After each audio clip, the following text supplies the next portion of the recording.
창세기 24장 1절로 9절입니다. 한 절씩 교독하겠습니다.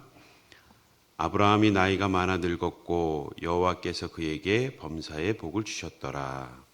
아브라함이 자기 집 모든 소유를 맡은 늙은 종에게 이르되 청하건대 내 허벅지 밑에 내 손을 넣으라. 내가 너에게 하늘의 하나님 땅의 하나님이신 여호와를 가리켜 맹세하게 하노니 너는 내가 거주하는 이 지방 가나안 족속의 딸 중에서 내 아들을 위하여 아내를 택하지 말고 내 고향 내 족속에게로 가서 내 아들 이삭을 위하여 아내를 택하라. 종이 이르되 여자가 나를 따라 이 땅으로 오려고 하지 아니하거든 내가 주인의 아들을 주인이 나오신 땅으로 인도하여 돌아가리이까. 아브라함이 그에게 이르되 내 아들을 그리로 데리러 돌아가지 아니하도록 하라. 하늘의 하나님 여호와께서 나를 내 아버지의 집과 내 고향 땅에서 떠나게 하시고 내게 말씀하시며 내게 맹세하여 이르기를 이 땅을 내 씨에게 주리라 하셨으니 그가 그 사자를 너보다 앞서 보내실지라 내가 거기서 내 아들을 위하여 아내를 택할지니라. 만일 여자가 너를 따라오려고 하지 아니하면 나의 이 맹세가 너와 상관이 없나니 오직 내 아들을 데리고 그리로 가지 말지니라. 9절 함께 읽겠습니다. 그 종이 이에 그의 주인 아브라함의 허벅지 아래에 손을 넣고 이 일에 대하여 그에게 맹세하였더라. 아멘. 할렐루야. 하나님께서 오늘도 우리를 새벽의 자리로 부르셔서 말씀으로 하루를 시작하게 하는 줄 믿습니다. 그 하나님께서 주시는 말씀을 붙들고 오늘 하루도 승리하시길 주님의 이름으로 축복합니다. 우리가 살아가면서 여러 가지 약속을 하게 됩니다. 말이 잦아지면 또 허튼 약속도 하게 되고요. 약속은 했지만 참 지킬 수 없을 때가 참으로 많습니다.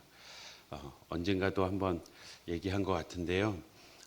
저희 아내가 한 가지 실수한 약속을 했는데 지키지 못한 아들에게 약속을 한 거죠. 아들이 고등학교 3학년 때 공부를 해야 되는데 부모 입장에서는 아이들은 나름 열심히 하지만 부모 입장에서는 늘 부족해 보이고 안타까우면서도 더 열심히 했으면 하는 마음이 있지 않습니까? 그래서 아내가 너가 시험에 너가 원하는 대학을 이렇게 다 얘기했을 때 가면 자동차를 사주겠다고 그랬어요. 아들은 그 얘기를 듣고 고등학교 3학년 여름방학 때 이미 운전면허증을 땄습니다. 얘가 학교 갈 생각은 안 하고 면허부터 따고 아내는 당연히 되길 원하면서도 안 될 것을 확신하고 자동차를 약속한 거죠. 근데 알다시피 대학에 들어갔습니다. 아들이 어머니에게 슬쩍 옆에 와서 제 자동차는 어떻게 됐나요? 매일 물어보는데 이걸 답할 수가 없는 거예요. 아내가 아무 말도 못하고 이렇게 가만히 있다가 기도하면서 지혜를 얻었는지 하루는 당당하게 아들이 또 와서 자기 자동차는 어떻게 됐냐고 하니까 얘야 내가 자동차 사준다고 그랬지 언제 사준다는 얘기는 안 했다. 우리가 참 해주고 싶어도 약속을 해도 참 능력이 없을 때도 있고 또 우리가 그것을 지키지 못할 상황이 올 때도 많습니다. 오늘 엘리에셀이 약속하지 않으면 약속하지 말아야 될 상황에서 지금 맹세를 하고 있어요. 거의 아브라함이 주인이기 때문에 일방적입니다. 이거 종으로서 거부할 수도 없고 참 난처한 상황인데 맹세하지 않아야 되는데 하지 말았어야 되는데 지금 맹세를 하는 장면 우리가 3절을 보니 내가 너에게 하늘의 하나님 땅의 하나님이신 여호와를 가리켜 맹세한다 하면서 이 맹세를 어떻게 하느냐 9절 우리가 함께 읽은 마지막 절을 보면 그의 종이 그의 주인 아브라함의 허벅지 아래 손을 넣고 일에 대하여 그에게 맹세하였더라. 허벅지 아래 손을 넣었다. 생식기 밑에 손을 넣는 겁니다. 이거는 생명을 상징하고 고대 근동에서 그런 허벅지 아래에 손을 넣는다는 것은 생명을 걸고 약속하는 거예요. 이거 안 지키면 너도 죽고 나도 죽는다. 생명 거는 거죠. 어떠한 지금 이 중차대한 일이기에 이러한 엄중한 약속을 하는가. 지금 자기 아들 결혼시켜달라는 거예요. 그 엘리에셀이 무슨 능력이 있습니까? 왜 종에게 붙들고서 자기 아들 결혼을 이 종에게 떠맡기듯이 이렇게 책임을 지웁니까? 지금 아브라함은 아내가 127세에 죽었으니까요. 아브라함 나이가 어떻게 됩니까? 10살 차이니까 137세. 지금 아브라함이 140세가 됐습니다. 아들의 나이는 그러면 어떻게 됩니까? 100세에 나왔으니까 40세예요. 이 40세 된 아들을 지금 장가식을 보내는 일이 지금 아브라함에게는 어마어마하게 중요한 일이 되어버린 거예요. 단지 자신이 아내가 없고 외로워 자기 자녀로 또 손주를 보고자 하는 개인의 욕심이 아니었던 겁니다. 이것은 아브라함이 믿음이 성장하는 과정 속에서 하나님에 대한 신뢰가 더 깊어지면서 이것은 나의 일이기 전에 하나님이 내게 주신 사명이라는 것을 분명히 깨달았기 때문입니다. 지금 엘리에셀은 얼떨결에 주인이 얘기하니까 맹세는 했지만 생각해 보십시오. 나이가 많습니다. 늙은 종입니다. 그는 그 집안에 있으면서 해야 될 일이 너무 많은 사람이에요. 가정총무죠. 보디발에게 있었던 요셉처럼 가정총무, 지금으로 얘기하면 기획본부장 같이 뭔가 전체를 다 쥐고 움직이고 그 아브라함이 많은 종들을 다 이끌어야 되는 그러한 역할을 하는 이 엘리에셀을 보내는 겁니다. 늙어서 빠르지도 못하고 천천히 가야 되고, 지금 여기는 갈대우르라기보다는 지금 제2의 고향인 하란입니다. 하란까지 가는 게 쉬운 일입니까? 갔다 다시 돌아와야 되는데 그 나이 많아 그곳에 갔다 오다가 심장이 멎을지도 모르는 그 늙은 나이에 그 먼 거리를 오고 가야 되고, 더 중요한 것은 그곳에 가서 거기 아브라함의 혈통이 무슨 한 민족을 이룬 게 아니잖아요. 거기서 아브라함의 혈통을 찾는 게 쉽습니까? 정말 이게 그 확률적으로도 너무 어려운 일을 가서 얼마나 걸려서 그 혈통을 찾을지, 그 아내 될 사람을 찾을지, 이건 쉬운 일이 아니었습니다. 아브라함이 혹시 내가 나이가 많아서 저 멀리 보내고 이걸로 나를 내치려는 생각인가, 아마 의심도 들었을 거예요. 야, 내가 갈 수 없는 이 먼 길을 나를 떠나보내는 게 이제 내 수명이 다 됐나? 나를 이제 그냥 여기서 끝내는 건가? 누구든지 그렇게 생각할 수 있지 않겠습니까? 그럼에도 마지막까지 충성스럽게 엘리에셀은 아브라함과 약속을 하고 그 일을 감행합니다. 그런데 엘리에셀도 불안한 거예요. 불안합니다. 오늘 5절을 보면 만약에 내가 여자를 거기서 찾았다 칩시다. 그러면 그 여인이 여기가 어딘 줄 알고 여기까지 다시 가나안까지 오겠습니까? 더 좋은 땅, 그 유프라데스 강의 상류 풍요로운 그곳을 떠나서 이 척박한 땅, 이 천수답이라고 얘기하는 이 가나안 땅까지 누가 여인이 홀로 뭘 믿고 여길 따라오겠습니까? 자신도 불안하니까 그렇게 얘기하는 겁니다. 5절을 보시면 여자가 땅에 이쪽으로 오려 하지 아니하면 내 주인의 아들을 이삭을 주인이 나오신 땅으로 인도하여 돌아가리이까. 안 온다 그러면 결혼시키는 게 목적이면 데려갈까요? 근데 지금 아브라함은 분명히 알고 있죠. 그 가나안 땅 여인은 안 된다. 왜? 우상을 섬기는 그 모습을 알고 있고 보았기 때문에 하나님을 섬길 수 있는, 그래서 그의 족속 가운데 얻기를 원했던 것입니다. 이러한 두려워하고 있는 이 엘리에셀의 모습, 오늘 우리도 우리의 미래가 불확실해서 내가 해야 될 일이 무엇인지는 알겠지만 이 일을 하면 이루어질 수 있을까? 이 일의 결과가 어떻게 될까? 우리는 우리의 인생에 불안한 미래를 늘 맞이하게 됩니다. 그 불안함이 단지 불안함으로 끝나지 않고 맹세가 엄숙한 만큼 그것은 두려움으로 다가옵니다. 이것을 하지 않으면 내 생명이 날아갈지도 모르는, 내가 이것을 이뤄내지 못하면 내 삶이 주저앉을지도 모르는, 우리는 우리의 삶 속에서 이러한 불확실한 미래에 대해서 불안해하고 또한 두려워 떨기까지 합니다. 하지만 오늘 믿음의 조상이라 불려지는 아브라함의 모습을 보십시오. 그는 결코 믿음의 조상이라 불려질 만한 그러한 모습을 우리에게 보여주지 못했습니다.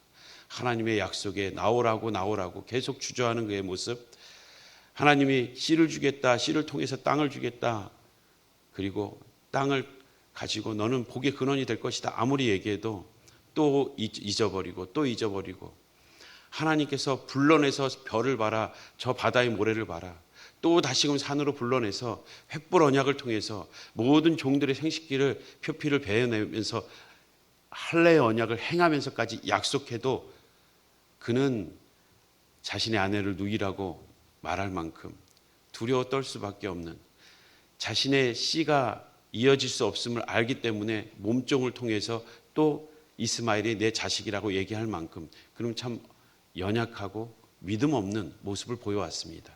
그런데 오늘은 사뭇 다릅니다. 그가 얘기할 때 6절을 보면 내 아들을 그리로 데리고 돌아가지 말라라고 하면서 이어지는 7절에 내 고향 땅에서 떠나게 하시고 내게 말씀하시며 내게 맹세하여 이르시기를 이 땅을 내 씨에게 주리라 하셨으니 그가 그 사자를 너보다 앞서 보내실지라. 하나님의 약속을 믿고 가라. 그러면 하나님이 준비해서 하나님이 그 여인을 이쪽으로 보내실 거다. 아니, 자기가 그 길을 자기도 가기 힘든데 거기 가서 만나기는 더 힘들대. 그 여인이 따라오는 것은 거의 불가능한 수준인데 아주 확신 있게 얘기해요. 왜? 지금까지 인도하신 하나님을 보았거든요.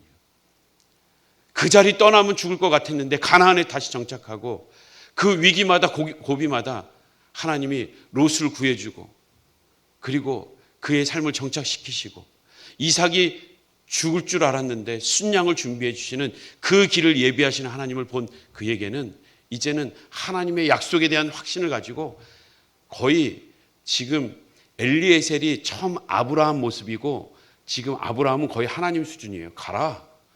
예비되어 있다. 사자를 앞서 보낼 거다. 이러한 아브라함의 모습 속에 하나님이 자신의 길을 예비하신다는 확신을 보게 됩니다. 이 확신, 그것은 하나님과 함께 동행한 날. 우리도 우리의 신앙이 처음부터 좋았습니까?